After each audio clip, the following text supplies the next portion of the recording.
He's a father, coach, a businessman, a TV star, a movie star, music and movie producer, a Twitterholic with more than 3.1 million Twitter fans, an ambassador, an icon, and a fellow Liberan. He is Snoop Dogg. Welcome to your press conference for your brand new album, which is out tomorrow, Doggumentary. Welcome. Thank you. Snooperdelic bobbles. Now, on Friday you played a show in Sydney and Busta Rhymes got up and said you're one of the top 3 MCs ever, one of the most consistent motherfuckers in hip-hop, one of the most relevant and powerful entertainers in the game, and lastly he called your new album Doggumentary another classic Snoop album. Who were some of the MCs that you look up to still? Slick Rick, Rakim, Ice Cube, KRS-One. Now, this is your 11th studio album. How do you approach an 11th album compared to a first album? What have you learnt over those albums that you approach differently now? Probably on my first album I didn't really have a lot of wisdom and experience, and now I got a lot of understanding and a lot of years in it. So I know what people like from me, I know what I sound good on, I know what's best for me, and I know when I can reach out and try things that are different, such as country music or techno music or any style of music other than rap that fits me, probably wouldn't have fit me in the beginning of my career like it does now. I've always been one to try things that are so Snoop Dogg and some things that are not Snoop Dogg and make them all work and make them fit. Now, there's an absolute shitload of collaborators on this record, on 21 tracks, some of them including Bootsy Collins, Mr. Porter, Uncle Chuck. Anytime I make music, like I said, I try to work with people who can add on to my legacy at the same time as people that I admire, who I feel like are worthy of being on the song with me and me being on the song with them. The collaboration that stands out the most to me on my album would definitely be Willie Nelson. Me and Willie Nelson recorded that song in Amsterdam, 4/20/2009. It was a beautiful day. It was a room full of smoke. It was historic. Fuck yeah.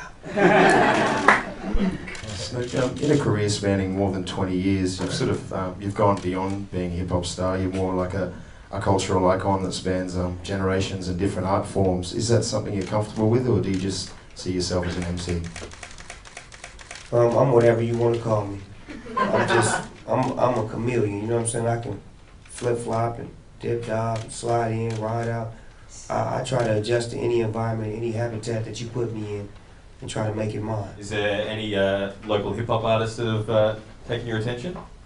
I'm checking right now. I got my ear glued to the street, so, one thing I love about Australia is that there's so much talent out here, and this place really respects and understands music, sort of like Japan does. And if you've never been to Japan, you wouldn't understand what I'm saying, but if you've been, you would know that those people over there, collect all of your work from the beginning of your career to where you at. And to me, it feels like that same vibe over here in Australia, where people really believe in you. If they roll with you, they roll with you all the way. Like for my career, as far as me being over here in Australia, I remember one point in time I was running to become a citizen over here. And then I came back and they said I couldn't come back over here. And then the people requested me to come back over here and they fought to get me back here. And I'm here now. So it just shows that, the people over here are dedicated to you for who you are. Regardless of what people may say about me in America, the people over here always stay down with me, so I always like coming back and being a part of this Australian culture and trying to find new music and new musicians to try to collaborate with. So we just wanted to, you do have a #1 single in the country at the moment, so we just wanted to, you do, yeah. So are you serious or you lying? No, I'm serious. No, I didn't know that. #1 in this country? In this country. So... Snoop Dogg? You, yes. You. Is this my first #1 in Australia? Well, congratulations. We just wanted to present you with a plaque. Congratulations. Come on, everybody put your hands together. None of us have had a #1 in Australia either. This is bullshit. Y'all rigged this up. I ain't #1 in Australia. Actually, hip-hop is in the best place in the world because I'm way on the bottom of the world right now doing an interview with a bunch of motherfuckers right now talking about hip-hop, and half of y'all probably don't even know where hip-hop started. So That just says that hip hop is grown, it's beautiful, it's lovely, it's for everybody. It has no color, no size, it has nothing on it. It was made for people. So that's why hip hop is one of the most beautiful expressions in the whole world, because you got people like myself and many other characters who are from the hip hop genre who are able to come all over the world and put on great shows and entertain people and inspire and make the world go around.